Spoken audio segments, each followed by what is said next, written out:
I closed the door, taking one last look at my sleeping 9-year-old daughter Annie. My wife Sarah was in the small kitchen making morning coffee. Brad, don't forget that you need to take Annie to the doctor's today, and we need to do laundry. I nodded, sneaking behind Sarah into the kitchen of our tiny apartment and kissing her neck. Okay, Sarah, I'll try to quickly get back and forth to the clinic this morning. How about I just take all your clothes and hit delete? Sarah laughed and reached out to squeeze my groin, replying sarcastically, I love it when you talk about laundry. It makes me so hot. Don't start a conversation about rearranging kitchen cabinets, or I'll make you my little pinky toe and slam you into the table. Now I laughed and kissed her graceful back. Will you go to work? By bus? Damn it, he's always late. Sarah shrugged her shoulders without turning around. James is very understanding. He knows the buses in this city suck.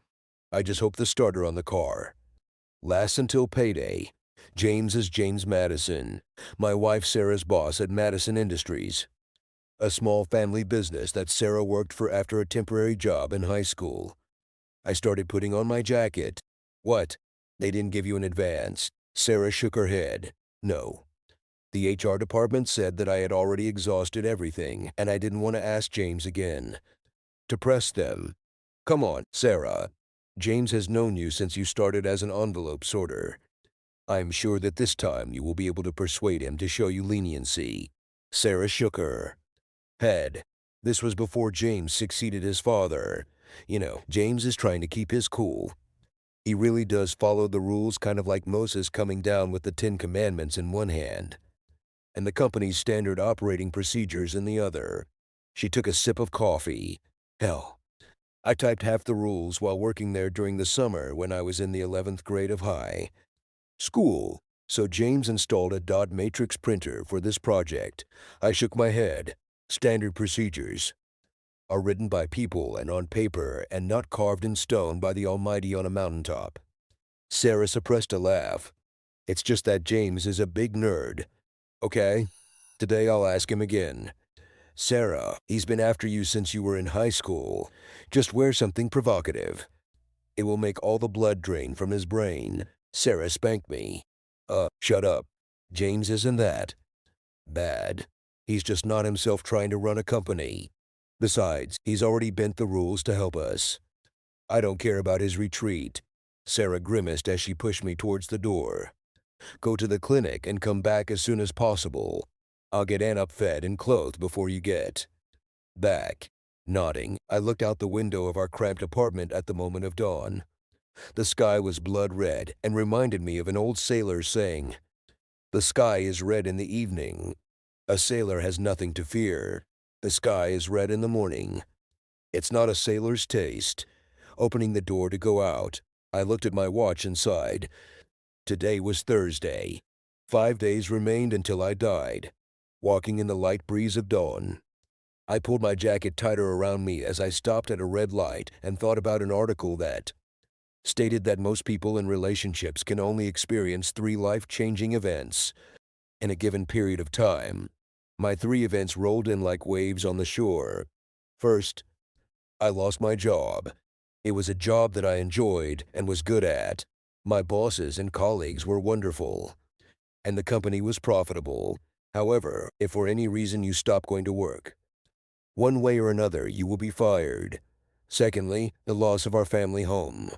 It wasn't the nicest house in the world, but Sarah and I renovated it and put a lot of sweat into the house. Sarah truly made this house her home, and it was her pride and joy, with a large backyard and a separate bedroom for our daughter Anne.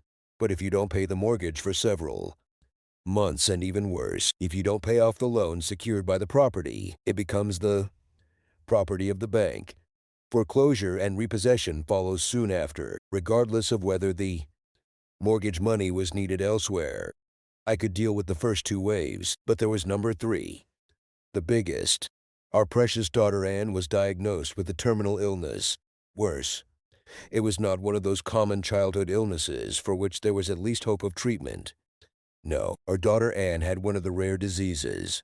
I won't go into detail, but basically what this meant was that the disease was not common enough for drug companies to do any research into curing or maintaining the condition due to the low profitability. It was a miracle that Anne was diagnosed correctly. It was a coincidence that her pediatrician spoke at a medical conference with a little-known researcher from another country. It was difficult to find specialists and make appointments. So it is clear where all my time was going, what was previously spent on work. The insurance didn't cover specialist services or what the regulator considered experimental drugs, which was pretty much everything. So that's where all the mortgage money went. Now there was no money. Our bank accounts were empty, and we hadn't even paid the rent. The only thing that was of any value was the life insurance sponsored by my old company of a decent size, and even that was expiring at the end of the month, like George Bailey in the classic film, It's a Wonderful Life. I was more dead than alive. The beeping and flashing green traffic light sign "Go" jolted me out of my thoughts as I looked both ways before crossing the busy intersection dubbed the most dangerous intersection in the state by our local media. It is here that in 5 days, I will accept death and receive money for my family. My destination was a nondescript shopping center with Asian takeout, a martial arts school, and a convenience store. Swinging open the door, with the faded sign lit LW Research, I walked to the front desk with a sliding window and picked up a notepad attached to the wall. The frosted glass sliding window opened, and an elderly lady in a white robe handed me a cup of coffee. "Good morning, Brad." She looked at the list in front of her. "Are you here for a clinical trial on hair growth, an erectile drug, or toenail fungus?" I didn't look up until I finished filling out the form. Over the past few weeks, I have been signing up to test various medications. It was a way to make money quickly and give me the time I needed to care for my daughter. "I'm here about my toenails," I said, handing her the completed form. "Last visit." Marge looked at the form, drinking the last of her coffee. "Okay, just want to make sure we didn't mix up your medications and that you didn't grow hair on your reproductive organs." Smiling, I asked, "How soon will we receive the money?" Marge shook her head. "This is not your first race. The check will be sent to you in 10 working days." She looked at the form. "For this, you will receive a huge sum." Marge flipped the page on the clipboard. "Would you like to take a seasickness test at the end of the month? You'll have to spend a week at sea on a boat, but it costs about $5,000. I shook my head. "Thank you, but no, I can't be away from my daughter. I wasn't going to mention that I'll be dead by then." Marge winced. "Sorry, I forgot about your child. Yeah, right? How is she?" I shrugged. "Without changes. Today, I will take her to another specialist. We still have hope," but I trailed off. Marge caught me off guard by reaching through the window and rubbing my face with her fingers. "Listen, Brad, I was a Navy nurse aboard the U.S. Asylum, the best damn hospital ship that ever sailed on any ocean. Now listen, you dumbass. Get your head out of your ass, because let me tell you, I've seen shit healed that rivaled Jesus rising from the dead. So you need to keep the faith and never give up on your little girl." "Hey, Marge, calm down. Don't you know that swearing is not attractive? Well, aren't you as useful as a white pencil? Fuck you." Marge lowered her finger. "I hope your wife doesn't act like your sorry ass." I shook my head. "No, Sarah is the best mother. She wished she could stay home to be with Anne. But even though my job paid better, she had better insurance coverage, no matter how lame it was. That's why she's the breadwinner. And I'm Mr. Mom." Marge frowned at her coffee cup before throwing it in the trash. "Brad, you both need to keep a united front. Your daughter is looking at you. Keep the faith. A good father will do anything for his daughter." I took a deep breath. "Marge, I'm ready to die for my daughter." It was Sunday evening. Sarah was caring for her daughter, and I was walking into our apartment, having just finished a job as a mover, which was paid in cash. There was a traffic light in front of me, and I was standing at an intersection where my life would end in less than 24 hours. It was a pretty stupid plan. This was a place where heavy trucks roared off the interstate, and the blind turn prevented most of them from seeing the intersection. And the traffic light in time to stop if they were going over the speed limit. Accidents were common, and the state, city, and county squabble over the issue. One television investigation found a memo that claimed it was cheaper to pay insurance claims to fix the problem than to incur construction costs. After some digging on the internet, I learned that my death would result in a death benefit. The amount would be determined according to the life expectancy table and then applied to the state budget. The plan was simple. Get to this intersection during the morning rush hour when it seems like every third truck passes the stoplight, and time it so that the light will clear for me to step in front of the speeding 36-ton vehicle. The installed traffic cameras, so convenient and beloved by the city for handing out fines, will record my right-of-way and the passing truck flying through the red light, and all this will be instantaneous. I had been monitoring traffic patterns at this intersection for 2 weeks and hoped that people's interest in a terminally ill child who had lost his father to government bureaucracy would be picked up by the local media and lead to a quicker resolution of the conflict.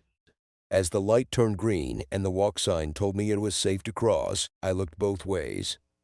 Thoughtfully before stepping onto the sidewalk, a strange thought occurred to me. I wonder what I should eat for the last time. Opening the door to our apartment after much mental debate, I decided to have fruity oatmeal rings and orange juice with wheat toast as my last dinner.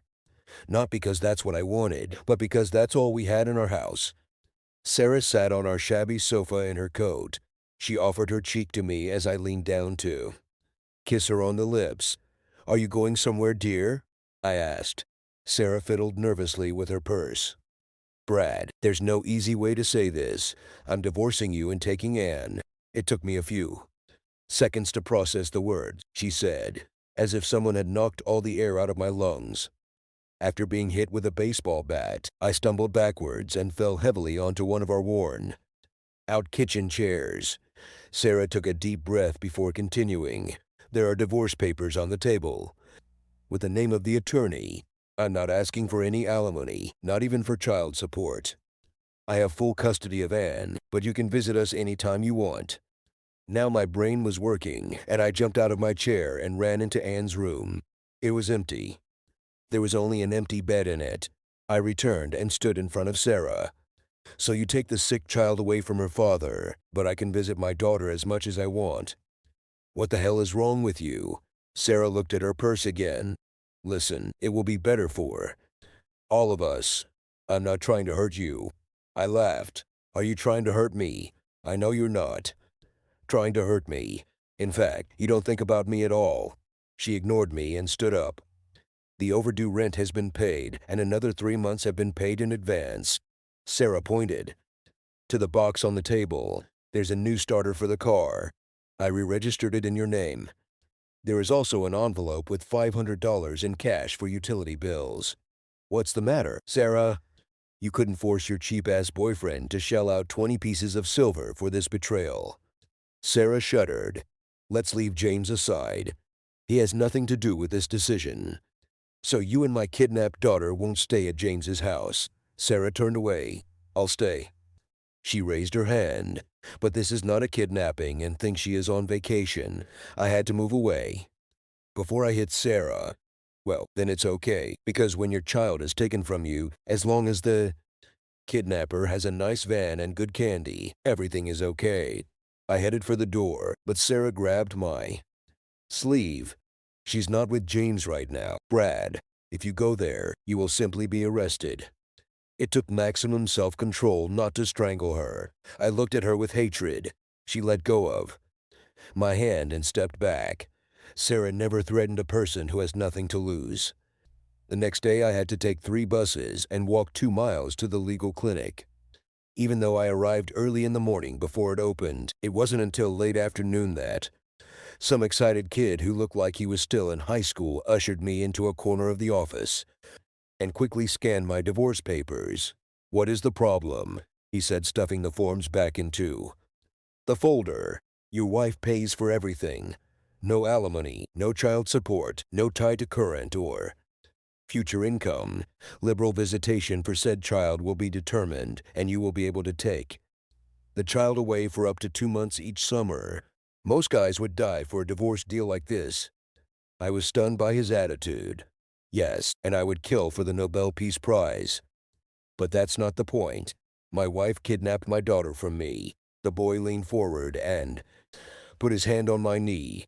I don't have children, so I'm not going to pretend that I understand how you feel. But the courts are not treating this as kidnapping. Your wife does not prevent you from seeing your child. He tapped the folder I was holding.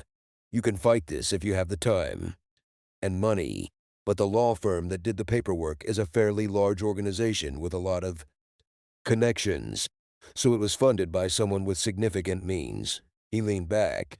Talk to your wife. If she has any soul, you can use your guilt to get a better deal than any court will give you because, frankly, a snowball has a better chance in hell than you do in court. I raised my hands. Good chances me and God on the one hand against the establishment and everything else on the other. The lawyer shrugged.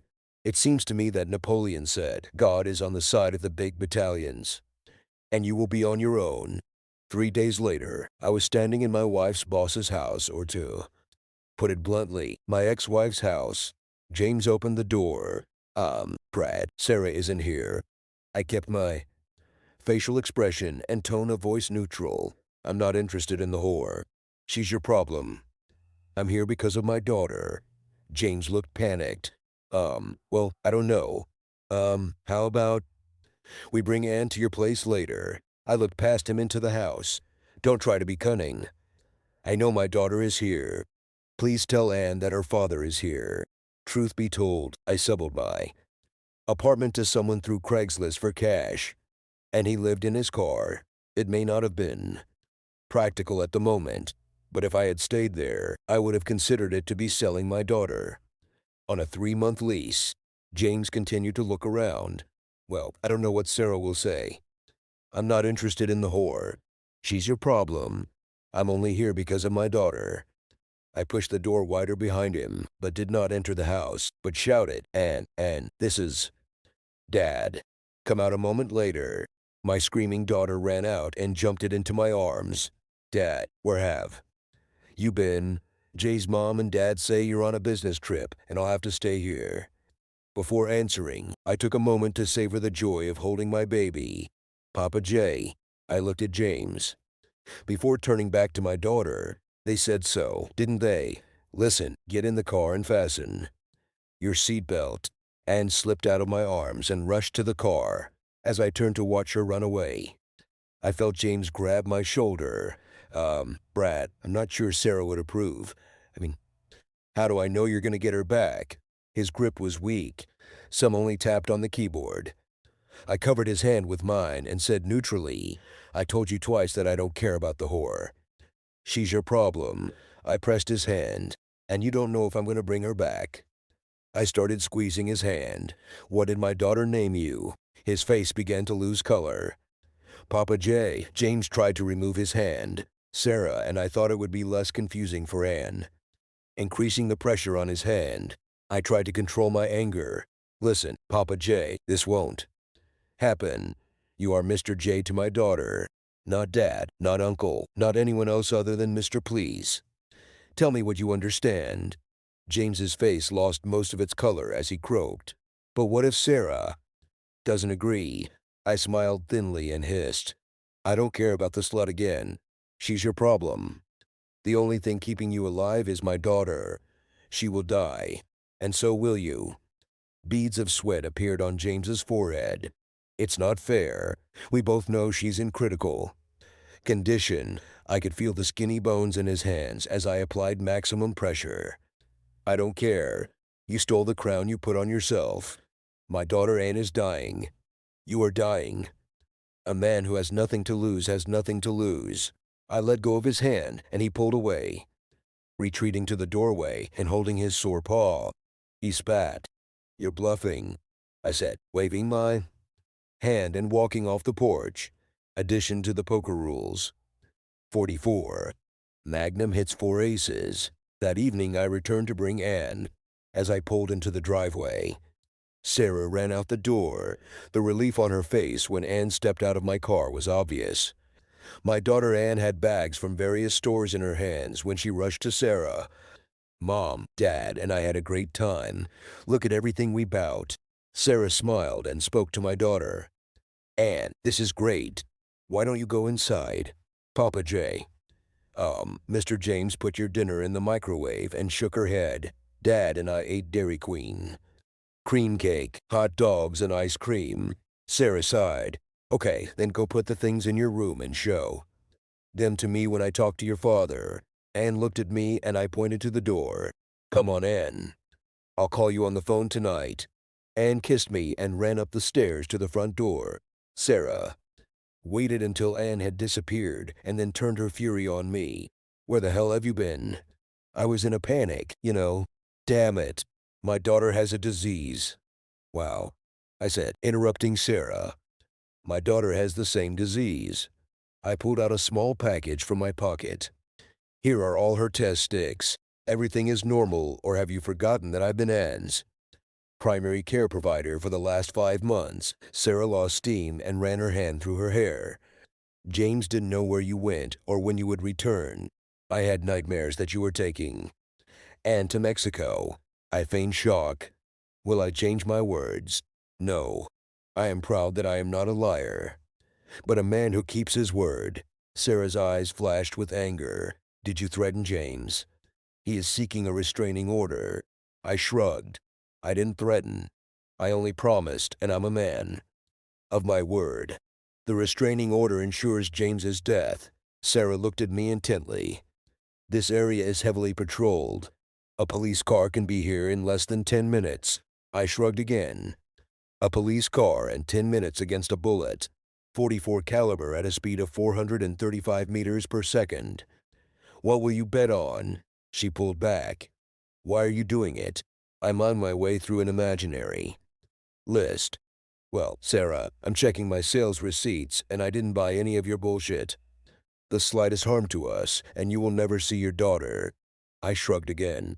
Sarah, if you get a restraining order, I still won't see her. Do you expect to corner a man in R? Surprised when he resists. Sarah looked shocked. You won't do something like that to the mother of your child. I shook my head. I will try to make sure this is on your tombstone if you separate me from my daughter. Sarah looked at her hands. Brad, can't we just get through this? I laughed. How can I? Every time I go outside, everything I see reminds me of you.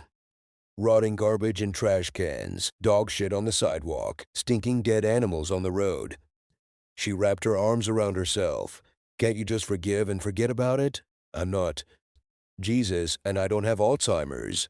Now I know you're self-absorbed and as full of crap as used diapers.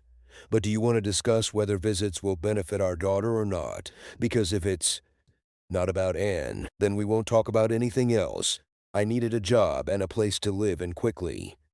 Marge, the old nurse at the research center, answered both questions. My boyfriend owns his own company and always needs help, Marge said, lighting one cigarette from the smoldering butt of another. You have a boyfriend? Marge gave me a dissatisfied look. What? Don't you think that old woman can still rock a headboard? We lived together and had sex for over 15 years. Do you live together in sin? I teased her. What would your mother say? Marge laughed. You can ask her. My mother is 98 years old and has been living with her boyfriend in Century Village for the last 10 years. She threw the old cigarette butt into the trash can. My man is a former chief petty officer in the Navy. His company works on tankers, cruise ships, oil rigs, and all sorts of large offshore drilling rigs when they are in dry dock. Cleaning non-swage and fecal water tanks is a shitty job. Hot. With 14-hour days for 10 to 12 days straight. The pay is good with all the benefits. But you have to live on board the ship for the duration of the job, and most of the time you have no air conditioning, bad food, no running water, and sleeping with a bunch of smelly men. Most guys don't last 24 hours. I shrugged. So no expenses on the spot? I asked. Marge nodded. Damn it, Marge. How soon can I start? Marge pulled out her phone. Let me call him right now. He has 2 ships at the shipyard in Bahama for the Royal Viking Cruise Line in a few days. I know he's missing 2 guys. I clapped my hands. Great. Now I just need to find a place to live. Marge waved her hand. I think I can help you here too. We have a small studio above the garage fully furnished. The last tenant moved out about 6 months ago. Want? It's yours. Just let me print out the lease. I nodded. Marge, until now I've been as lucky as the bald man who won the comb. So thank you. Marge wasn't kidding about the crappy job. This was the worst job I have ever done. The protective gear and mask were uncomfortable. The long hours of work, poor food, lack of constant running water, and cramped sleeping. Conditions were almost unbearable. I would have quit a dozen times every day, but the pay was good. And Marge's boyfriend, a former chief sergeant, knew how to run a crew and get the best out of his men. Most of the workers were from outside the United States, but they all shared a love of football, or soccer as the game is known to me. Damn guys of different nationalities, instead of sleeping, spend their limited hours watching damn sports games or arguing about one player's pass percentage relative to another and their country's chances at the holy grail of the World Cup. I tried, but I was never interested in sports. If I wanted to watch guys run around a field for 19 minutes without opening a score, I could just watch my colleagues in bars as they tried to pick up girls. Of course, I didn't get along much better with the ladies than they did. They say the best boxers abstain from sex before a match. If this was true, I was on my way to becoming the greatest boxer in history. However, the time off between jobs allowed me to spend entire weekends with my daughter Anne. This summer I saved every penny for our 2 months together. I had big plans and clarified my schedule, and also consulted with Anne's doctors to make sure that nothing we did would affect her condition and that there would be medical facilities nearby. Then the note appeared. I loaded up the car and drove to the house of my ex-wife and creep James to begin our adventure with my daughter Anne. On Christmas Eve, I was more excited than a child when I saw the envelope. This excitement turned into fear. To Daddy was written in cursive by my daughter and taped to the screen door. Dear Dad, guess where I'm going to a completely different country. Isn't this cool? Mom and Mr. J said we would spend the entire summer traveling all over the continent and see a ton of different countries. How amazing that would be. We fly in the front of the plane where all the snobs sit and eat delicious food and as much ice cream as they want. And there's a big TV with tons of movies. It's a pity that you work. It would be great if you were with me. I love Anne. I looked at the hearts above each eye in the letter as my vision dimmed and my anger grew. And I felt the artery in my temple pulsate. I let out a stream of curses that would have made my boss proud as I carefully placed my daughter's letter back into the envelope with trembling hands. As expected, phone calls to Anne, Sarah, and even James' phones went straight to voicemail. In desperation, I dialed the last number, Madison Industries. Where can I direct your call? I'm trying to contact the owner of the company, James. This concerns my daughter Anne. I'm really sorry, but James went on vacation abroad and can't be reached. Oh wait, are you Sarah's ex-husband? We all just love Anne when she comes here, such a sweet girl. You must be so excited about her trip abroad. What a wonderful experience for her and her mother. Yes, if I were even happier, I would shit in my hands and clap my hands. I'm sorry. Forget about it. I said, massaging my forehead. Is there a way to contact them? It is very important. I'm afraid not. The administrator answered. But I can take a message. Oh wait, I have a copy of the document for you in case you call. Do you want me to fax it to you? Where I live, we don't have faxes. Is it true? And where do you live? Nowadays, and here in this century, stone tablets and papyrus scrolls are also in short supply. The secretary laughed. Is it true? But all legal documents can only be sent by fax or delivered by courier. Do you want me to send you documents? Does it depend on whether the courier uses modern transport, or a Pony Express with pigeons. I found myself sitting in a law office again. But this time I was a paying client of an attorney who actually practiced family law. She was an ex-Navy lawyer who Marge knew, and by her tone and demeanor, she was not some young child, but an experienced woman accustomed to giving commands and having them carried out. "Sorry, Brad, but it's okay," she said, putting the papers back on the table in front of me. "As the custodial parent, your wife has the right to request a change in visitation arrangements. These documents here," she tapped the documents, "represent a change request for this summer trip. You had 5 business days to respond, or by default, you agreed to the terms and conditions." Stated. Bullshit, I spat. Last week, I was deep in a sewage tank on a ship at the Mobile, Alabama shipyard. I only returned 2 days ago and haven't even been to the post office yet to pick up the packages. Wanting to calm down, I continued. "That bitch knew I called my daughter Ann every damn night before she went to bed. The mean ex never said a word about this trip." The lawyer waved her hand. "I take it that you and your wife are not best friends." I shook my head. "We pretend to be nice to each other when my daughter is around. And at least I have never scolded Sarah in front of my daughter. It's not Ann's fault that her mother is a lying, cheating creature. Ann is a little girl with a medical condition and doesn't need stress at all. However, right now, if I were in a room with bin Laden, Sarah, and Hitler, and I had a gun with only 2 bullets, I would shoot my wife twice." The lawyer laughed. "Well, there's not much we can do.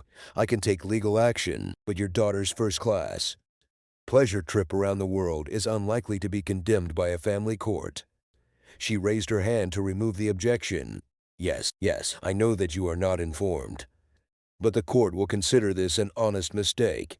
In the worst-case scenario, your wife will be scolded and warned to speak directly and more clearly. On the bright side, this incident is recorded, and if something like this ever happens again, we will be in a better position. If you want to start, I'll need a fee." "Sure," I said, pulling out my credit card as an idea formed in my head.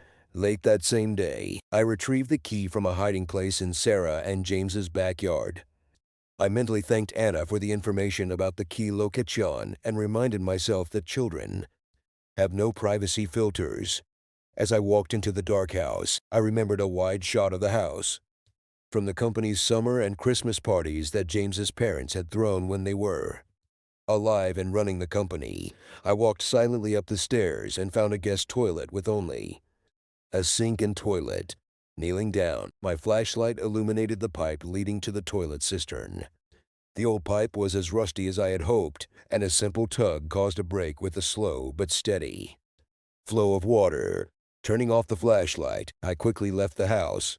Justice may be blind, but time in court and billable attorney hours never come cheap. I had spent most of the funds I had planned to use for my vacation with Ann, and my boss already had a full team, so I went back to Marge to see if she had any leads. Marge blew a stream of smoke into the ceiling. "Brad, one of the guys needs help setting up and dismantling the fair for 4 days. He pays $200 a day, but you have to pay back $50 a day to the team boss." "Sign me up," Marge said, and that's how I found myself in line at the food and drink stand, trying unsuccessfully not to look at the beautiful spandex-clad buttocks of the girl standing in front of me. She was wearing some risque Asian schoolgirl outfit and was typing on her smartphone.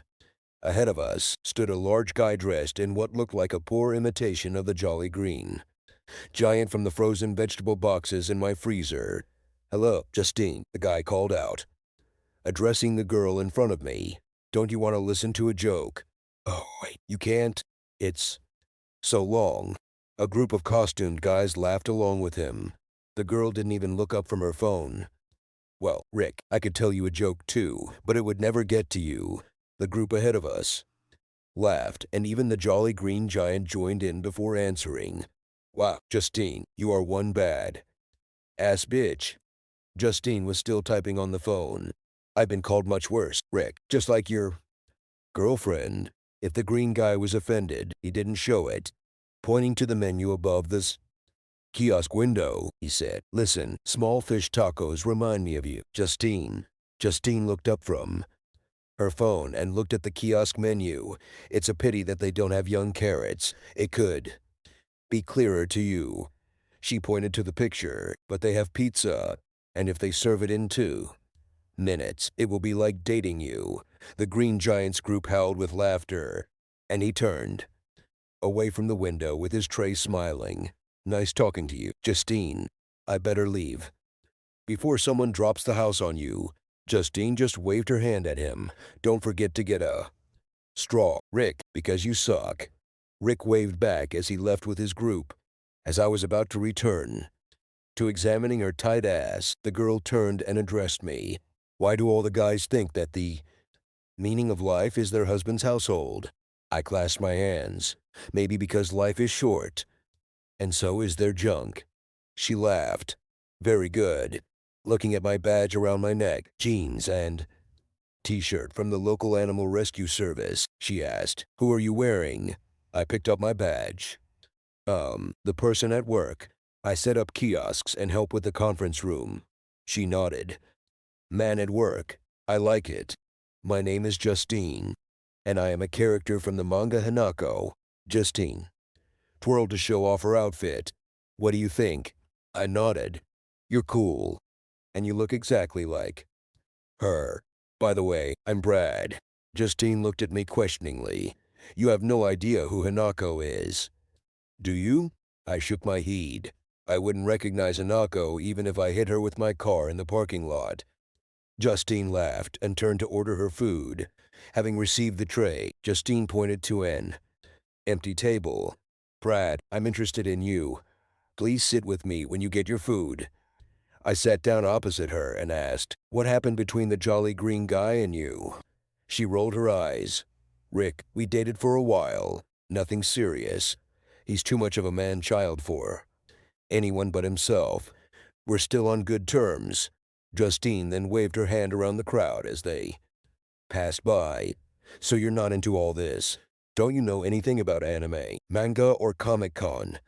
I studied her outfit. No, not really. But I'm guessing your character is a high school girl who leaves home to make it on her own, partly because of her evil stepfather, and meets a group of like-minded people. She treats animals better than people, right? Justine put down her fork. I thought you said you didn't know anything about Hanako. Pulling the paperback from my back pocket, I held it up so she could see the title. Since the Greek stage plays, little has changed. There weren't so many plots. The evil stepfather is a common theme in everything from Shakespeare to Star Wars. Justine took the book from my hands and read the title out loud. Classic Tales of Ancient Greece. She looked at me. A man who loves to read, has a sense of humor, works and loves animals. You certainly tick all the boxes. Justine handed back the paperback and pointed to the faint spot around my ring finger. Also, you're not married, which leads to the question, why are you single? What's ringing in your armor? Your kryptonite. You'll have to ask my ex-wife. I'm sure she can give you a chapter and verse of my mistakes, I said. Picking up the paperback, I read old books, legends and myths, testimonies of time, heroes and everything else, from Midas with his gold to Hercules with his gifts. But I certainly don't see myself on this list. I pointed to some characters in the crowd. Take Spider-Man's composure and Batman's with his fists. Even Superman unfurls his suit before taking off. I raised my hands. I'm pretty sure I'm not the right person for this. Justine leaned back in her chair, tapping the straw against her teeth before speaking. It all depends on the circumstances. Where do you want to go? How much do you want to risk? She took a sip from her glass. I'm not looking for someone with superhuman gifts or a superhero myth and some kind of fairy tale bliss. Justine put down the glass. I just need someone I can turn to, someone I can kiss. She gestured to a man passing by with a small child on his shoulder and a lady next to him, all in suits. I want something like that. Justine pulled out a pen and wrote the number on the napkin. I think you can date a girl who likes to dress in fun outfits. I chuckled and dialed her number into my phone. Well, if we go out together, all my friends will help you make fun of me. Justine picked up her glass again. My alter ego is an elementary school teacher, so I have the whole summer off. Where are you going to take me first? If you're ready to unleash your inner child, I have a real adventure for you. Most of the activities I booked for my interrupted holiday with Anne were non-refundable, and Justine played the part perfectly at events such as Fairy Tale, Princess of the Day, and even wore a cowboy hat for pony rides. After our third date at Chuck E. Cheese, Justine dragged me into her bedroom for the rest of my vacation, while I entertained Justine during the day. The night was mine. There were no barriers, and Justine not only wanted, but also initiated everything from any kind of sex to role-playing, virgin, slut, schoolgirl, or bad girl. Justine took on the role faster than I could take her clothes off. It wasn't a one-way street as Justine told me what she wanted and where her buttons were. After Justine had woken me up with her caresses, I expressed how much I enjoyed spending time with her both in and out of the bedroom. Justine ran her hand over my chest. Brad, my job is to make you happy, and you have the same job as me. There are two of us while we are together. Do you understand what I'm talking about? I am not some doorknob that anyone can turn. Only you and I can do that. If this is not in your wheelhouse, please let me go. I stroked her hair. Justine, if you love someone, give him freedom. And if he comes back because no one needs him, then let him go again. However, don't worry. I won't let you go anywhere. I had a great few weeks, but every day I was texting, emailing, and leaving phone messages for Anne, Sarah, and even that idiot James. I never heard back, except for a single message at the end of the summer from Sarah telling me when they would be back. When I pulled into their driveway, there was no one there except a bunch of construction trucks and a pile of damp, moldy trash on the front lawn. I tried unsuccessfully to hide my laughter by calling Sarah's phone, where I left one more message before leaving and returning home. My lawyer was right. The court did not take any action on my original complaint. It was listed in the file as misunderstanding to be resolved. So I was surprised when my lawyer called on Friday. Your wife and child have returned. They are at the Charter Arms Hotel. In the lobby, you can see city police officers and social workers. And I'm already here. I got there in record time. Anne opened the hotel door and jumped into my arms. Dad, I missed you so much. We had so much fun. She was talking a mile a minute as Sarah walked up to the door to say that Sarah was surprised to see a crowd at her door would be an understatement. Brad, what are you doing here? Who are all these people? My lawyer handed her a stack of documents. This is the consent of the court, allowing Anne's father to make changes to visitation. Since you have not responded to the change request within the 5 business days required by our state, the change is permitted. Sarah was stunned. What? Wait, what are you talking about? Our house was badly damaged due to water leakage. We have been doing everything in a hurry since we returned from abroad. You can't take my daughter. The exhausted social services representative looked irritated. Ma'am, the court looks critically at people who ignore their orders. You have been duly notified. Sarah looked desperate. Though I didn't see the notification, I looked past Annie, who was still hugging me and talking about the mountains she had seen. Jesus, Sarah, there must be a misunderstanding, I said. James, Sarah shouted, and James instantly appeared at the door. They're taking Anne. James pulled out his cell phone. Everyone just stay where you are. I'm calling my lawyer. The social services representative looked at her watch and discovered that it was already 5 in the evening, the end of work, like any good government employee. Sir, you can call anyone. But the court is now closed and Monday is a holiday. So any appeals will have to wait until Tuesday if you want your daughter to come back and stay here. About staying in this hotel, my lawyer chimed in, opening a folder full of newspapers and handing them to the social services representatives Sarah, James, and me. This slum where they keep the poor child is a danger to his health. A recent report shows the hotel as one of the worst in terms of sanitation, safety, and rodent infestation. He's one step away from closing. James clasped his hands. There is a big convention in the city. Everything is booked. We'll have something better next week. Sarah looked at James with fire in her eyes before shoving the newspaper into James' hands and running back to the hotel room. Sarah returned instantly with a duffel bag, which she thrust into my hands. "Get my daughter out of here now," she hissed, but then her face softened. "Please, Brad, take Anne away from this place. That weekend was one of the best weekends of my life. Anne and Justine had hit it off in an instant and were together eating pizza and watching terribly snobby movies, combing each other's hair like it was an adult slumber party. It was a great weekend with my two favorite girls. Then things got strange. I was expecting a big legal battle with Sarah over Anne and knew my arsenal was limited. When my lawyer called on Tuesday, I was ready for a fight to the death. Brad, your wife requests that you retain full custody and care of Anne until their permanent residence becomes habitable again. I heard her rustling papers. It should happen in 3 or 4 months or so.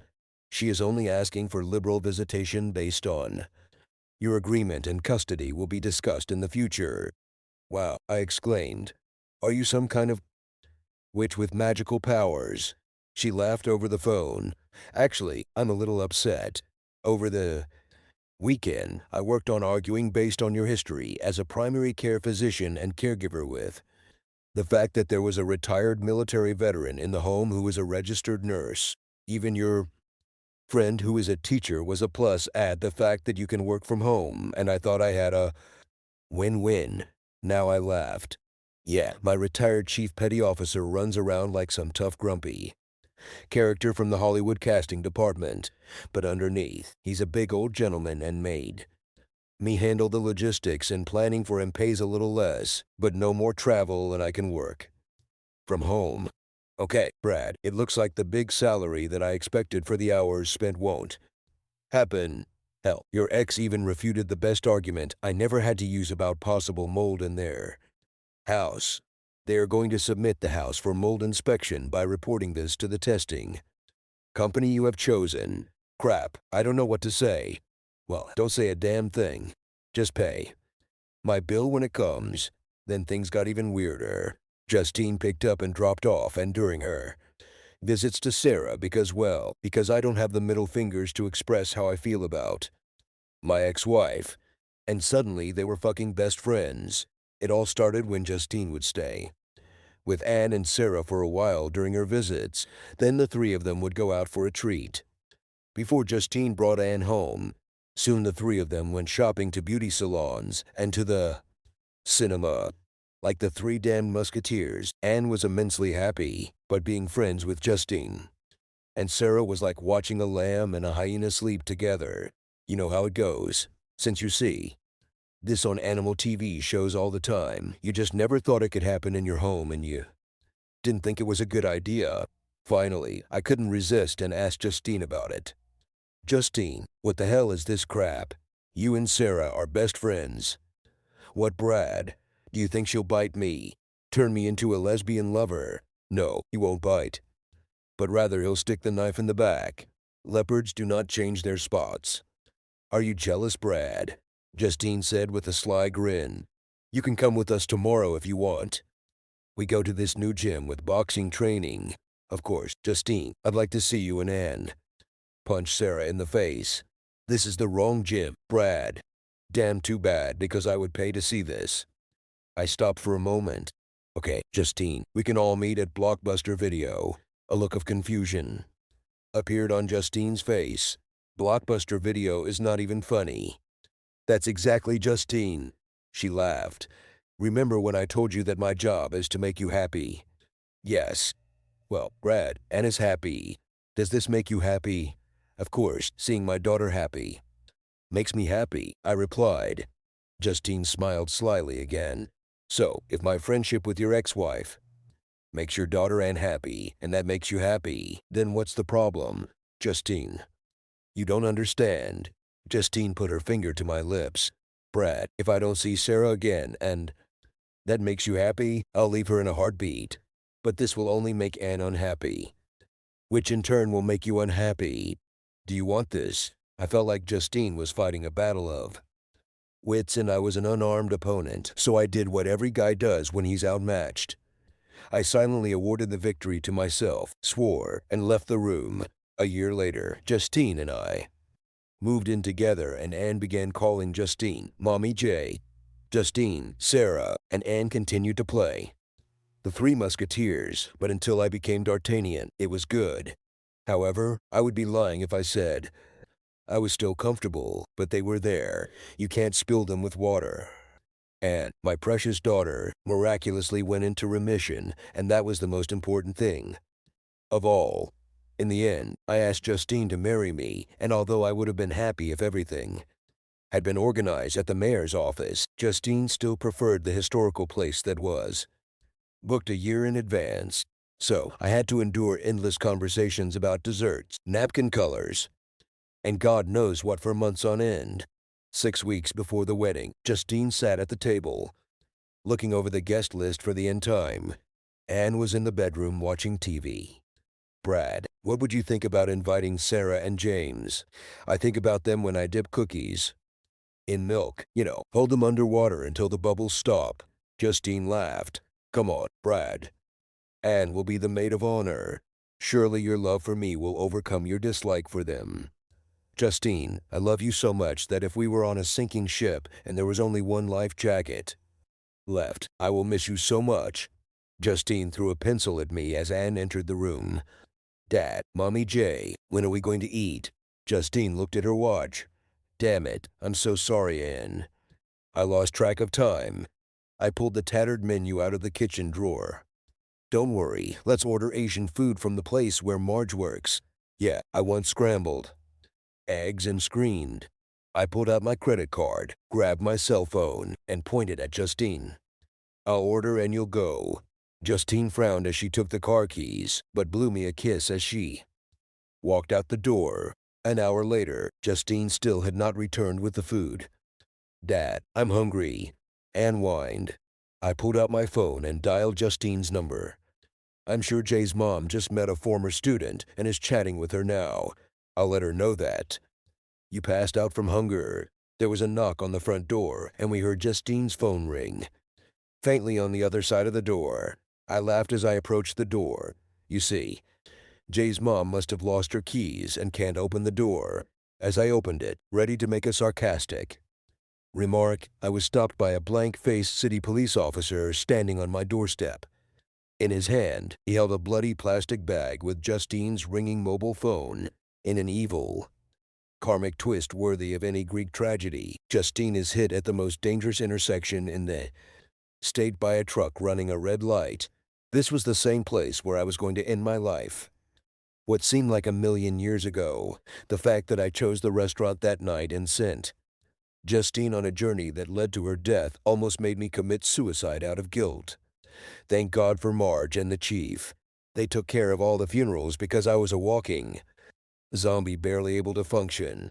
I moved back to the little apartment above the garage because everything in the house I bought with Justine reminded me of her and the role I played in her death. The day after the funeral, Marge showed the understanding and compassion that Navy nurses are known for. Brad, get your heat out of your ass. To say I was surprised when Marge. He burst into the apartment, throwing open all the curtains to let in the midday sun while ripping the sheets off my sleeping body would be an understatement. What the fuck, Marge? Can't you see that I am in mourning? Marge pulled up a chair and sat down in front of me. The mourning is over. It's time to join the living. I tried to pull the sheet up. Leave me alone. I'm not some kind of Superman. You can't even imagine how bad I feel. Marge didn't let go of the sheets. Sucks. Then I'll buy you the cape that Superman wears, and you can be super crushed. Look, Brad, Justine is gone, and there's nothing you can do about it. But your daughter is alive, and hasn't stopped crying since the funeral. Do something about it. Your daughter is lost someone she considered a second mother. The best way to overcome your pain is to help someone else overcome it. Misery may love company, but no one loves people who are mired in misery. Marge let go of the sheet to light a cigarette. The best way to honor Justine's memory is to show your daughter how to cope with loss.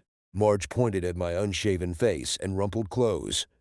Is this really the example you want Anne to follow after this tragedy? I sat up in bed and rubbed my face. Marge, if only I knew where to start. Marge handed me the list. This is a group of grief counselors. Choose one and tell him you are from me. Don't forget to take Anne with you. Marge looked around for a place to shake off the cigarette ash and run to the shower. Otherwise, you stink like a goat. Marge, as usual, was right in seeing that the grief counselors allowed Anne to cope with the loss of Mama J. And although it took me longer, I was able to not be afraid to get up every morning. I sold the house and moved into Marge's little apartment above the garage. My needs were few and far between, and I was told that since Justine and I had no legal agreement, and because our state did not recognize cohabitation common law arrangements, I could not expect anything from the accident. So you can imagine my surprise when, a year later, 3 checks arrived in the mail from insurance companies representing the county, state, and trucking company. The amounts added up to the lottery winnings, but the lingering guilt I felt over my contribution to Justine's death made me hesitant to accept the unexpected help. Marge and the boss didn't hesitate and literally dragged me to the bank to deposit money into my account and sign documents in front of a notary. I saved money for college and established a scholarship for local university teachers. I had kept my distance from Sarah and hadn't heard from her for about a year after Justine's funeral, so I was concerned when I saw her number on my phone. Satan was displayed on the screen, and it was hard to go wrong with Darth Vader's music. Brad, this is Sarah. I'm at Memory All Hospital. You need to come get on my heart rate a double.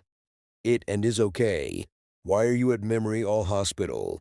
Annie is fine. Brad, James just passed away. Is James dead? There was a pause before Sarah spoke. He had colon cancer, treatment failed. I know I'm gonna hell, but that asshole James ending up with ass cancer was too karmic. I guess God really has a sense of humor. I retracted my comments and simply responded, okay, I'll pick up Anne at the north entrance. James was cremated and his ashes were scattered over the lake.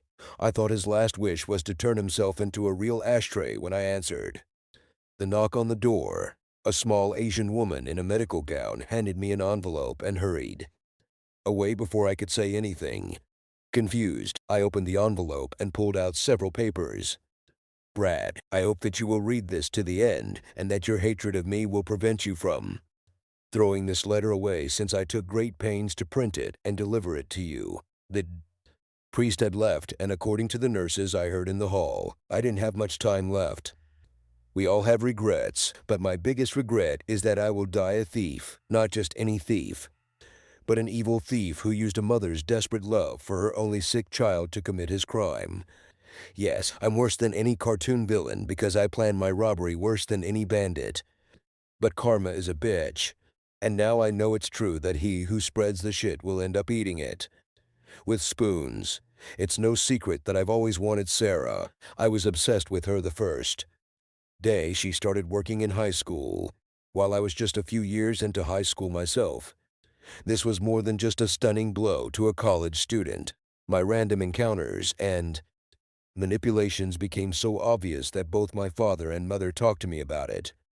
While my father ran the company, my mother was the head of human resources, and words like stalking, unwanted advances, and sexual harassment animated the conversation. Unfortunately, this didn't change my obsession, and I doubt I'll be joining them at the pearly time soon.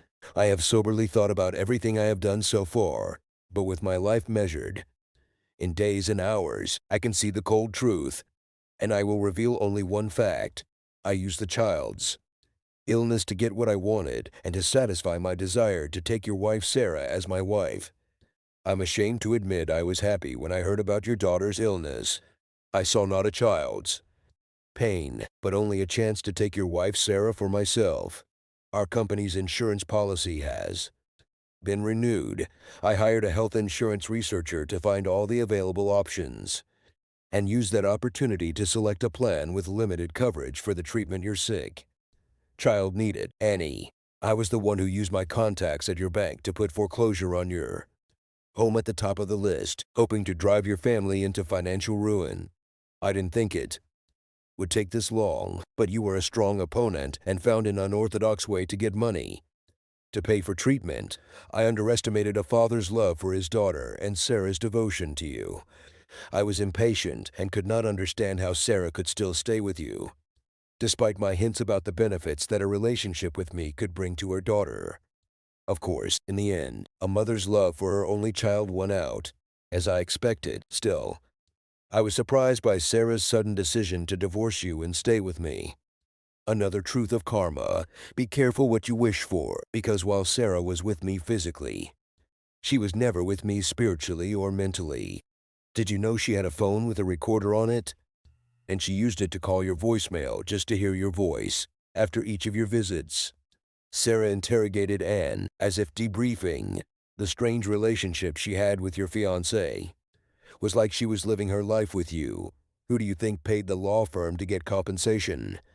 When your fiancé died, Sarah would even wait outside places you frequented just to see you walk out the door. How do I know this? Like some kind of stalker, I know the obsession of the other, and the lengths to which he is willing to go. My fair lady had her own ferryman. Also, to put your mind at ease, Sarah never had sex with me before you separated, even while waiting for the divorce, and even kissed me only after we got married. Physically, we did everything that a man and a woman can do. I say this simply as a statement of fact and not to gloat, because although Sarah never refused my advances, she never initiated them, not once, ever. Did Sarah enjoy sex with me? Who knows? My only experience before her was with a paid escort. This was not the scenario of married life that I imagined when thinking about our relationship. But does a thief have the right to complain about the quality of what he stole? With my last breath, I give you a gift, the gift of life to your daughter. The trip abroad was not a vacation, although little Anne thought it was, but it was a trip to a research clinic and an experimental treatment. This experimental treatment, not yet approved for humans, was facilitated by a generous donation to the research center when I sold my family business to a venture capital firm. I wish I could say it was because I loved your daughter, Annie, like my own, but I can't lie anymore. Of course, I loved Annie, but I was willing to give up everything. I had just to have a fraction of the love Sarah had for you. Sarah ignored my advice to involve you in this decision. I felt that you needed to know this since the results of the treatment were successful in only 1/3 of the cases, and in another third resulted in death. However, from the very beginning of our relationship, Sarah made it clear that all decisions regarding Anne's well-being were none of my business. Finally, in a cruel, karmic twist, I myself now have no means for specialized treatment, not covered by my chosen insurance plan that could prolong my life. So I end with questions you should ask yourself. Parents always say that they will give up everything for their children. Can you accept that your wife left you for your daughter? Can you agree that your wife leaving you cost your daughter's life? Will you be able to forgive and continue your life with your wife? Hate me if you want, but your daughter is only alive because of the sacrifice your wife made. James Madison. I almost crashed into a moving company van, U-Haul, when my car screeched to a stop in front of Sarah's house. On the lawn, the top sticking out of the pillar, was the sign for sale with the conspicuous addition bank property. Without even stopping to knock, I burst through the door to find Sarah in a tattered sweatshirt surrounded by cardboard boxes. "Brad," Sarah exclaimed and ran her hand through her hair. "What are you doing here?" I handed her the letter. "What the hell is this?" Sarah's face went through a range of emotions as I paced back and forth across the room, trying to release the anger-fueled energy. Finally, Sarah placed the paper on a pile of cardboard boxes. James wasn't a bad person. Bullshit, I spat, picking up the letter. James was a scumbag. Even himself, he knew it. May he burn in hell. I took a step towards Sarah. "This is true?" I asked, shaking the letter in front of her face. Sarah did not back down and stood her ground. "You need answers." It was a statement, not a question. I think I have the right. I shot in response. You want answers? Sarah said again, turning her volume up. I almost shouted, I want the truth. Sarah looked me straight in the face. You can't handle the truth. I threw up my hands and turned around. This is not a scene. From the movie Good People, you are not Jack Nicholson, and I am definitely not Tom Cruise. Just answer the damn question. Okay, Brad, she said in a quiet voice before screaming. I should have kept you from suicide. Sarah's statement felt like a physical blow, and I recoiled. Her words taking the wind out of my sails. What? What are you talking about? I stammered. A sad expression appeared on her face before she took the box off her chair and sat down. Come on, Brad. You didn't marry a fool. I could always read you like a book. Besides, you were always careless on the computer, never clearing your browsing history or internet searches. Shit, I muttered, leaning against the wall. Sarah twirled the handkerchief in her hands. I'm not Sherlock Holmes. And if I could figure out what you were going to do, how long would it take an experienced investigator to uncover the same information and come to the same conclusion? She looked at her hands. I was desperate. I couldn't lose both you and Anne. Why didn't you just tell me that? I asked. Would that have changed what you were going to do? Ask it, Sarah. When I didn't answer, she continued. I thought so, Brad. She stood up and began to walk around the room. This was an impossible situation. If you follow through with your actions, I will lose you. Insurance will not pay any money. My daughter will lose her father. And I will lose both my husband and daughter. Sarah turned to face me. Even if by some miracle your death brought in some money, you know from your own online estimates that it wouldn't be enough to cure Anne. All your death would have done was deprive Anne of her father when she needed him most, and I would still be left without you. Sarah, you could have told me. We could work something out. She shook her head. I couldn't let you live with a decision that I knew had to be made. It was all on me, and I was going to bear the brunt. That's not how marriage works, Sarah. We must be a team. She shook her head again. Someone alone had to make a decision. For the team, you were going to give your life for the good of your family. My version was less radical. I still couldn't wrap my head around this whole new tidal wave of information. What about the experimental treatment that could have killed our daughter? Don't you think that I, as a father, should have a say in deciding my daughter's fate? Sarah heard the anger in my voice, but did not hide behind any excuses. We both saw our daughter die a little every day. It was only a matter of time, and time was running out. I turned away. Brad, you know that Anne was suffering. Did you want this to continue? I had to be involved, I shouted back. Sarah shook her head. I've already caused you enough pain, and I couldn't hurt you anymore. This was a chance to heal our daughter again. Or kill, I interrupted. She shook her head again. A drowning man clutches at straws. As a mother, I needed my daughter's pain to end, one way or another. Sarah reached out to touch me before speaking again, but I backed away. Brad, I did everything as if we were a family. Even though we were no longer a family in the truest sense of the word, I never stopped loving you. She wiped a tear from her eyes. So many times it hurt so much to be away from you that I just wanted to crawl onto your porch, curl up in a ball and die. Well, Sarah, if you ever feel like it again, make sure it's Tuesday, because that's the day I take out the trash. I saw how she suppressed her laughter. If all your longing for me is true, why didn't you leave James and come back to me after Anne recovered? Sarah bit her lip before answering.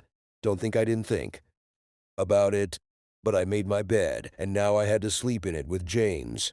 I was in a prison that I built for myself. Of course, it was a good prison with a decent warden, but still not the place where I wanted to be.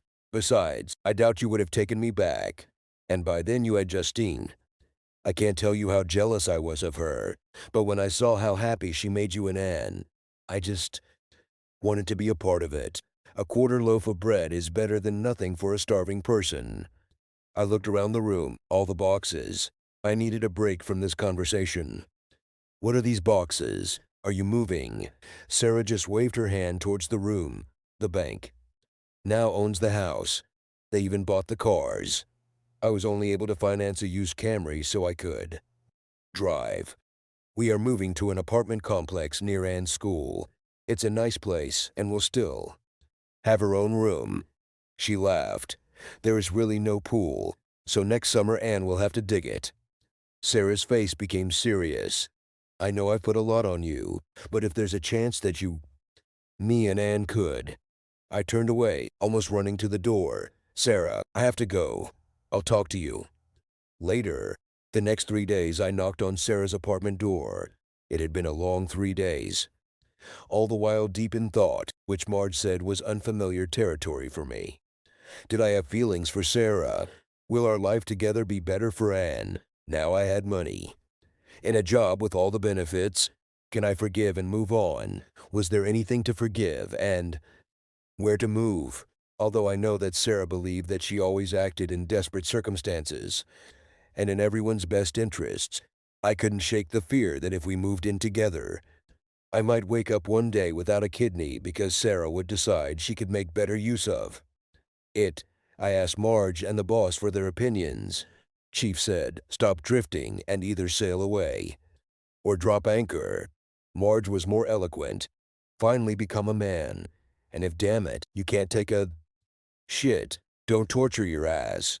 The opening door brought me back to reality. Sarah was wearing a sweater, and I could see the pile of boxes and chaos that has been the bane of every move since. The days of the cavemen. Brad, would you like to come in? Anne will be ready in a minute. Of course, Sarah, but first we need to talk. I took a deep breath as I walked through the doorway, remembering the French philosopher's phrase, you can find your destiny by choosing the road to avoid it. Subscribe to our channel so that your second shaft doesn't cheat on you, and go ahead and listen to the next story, because this story is nothing compared to the next one. If you're under 18, don't even think about listening to the next one.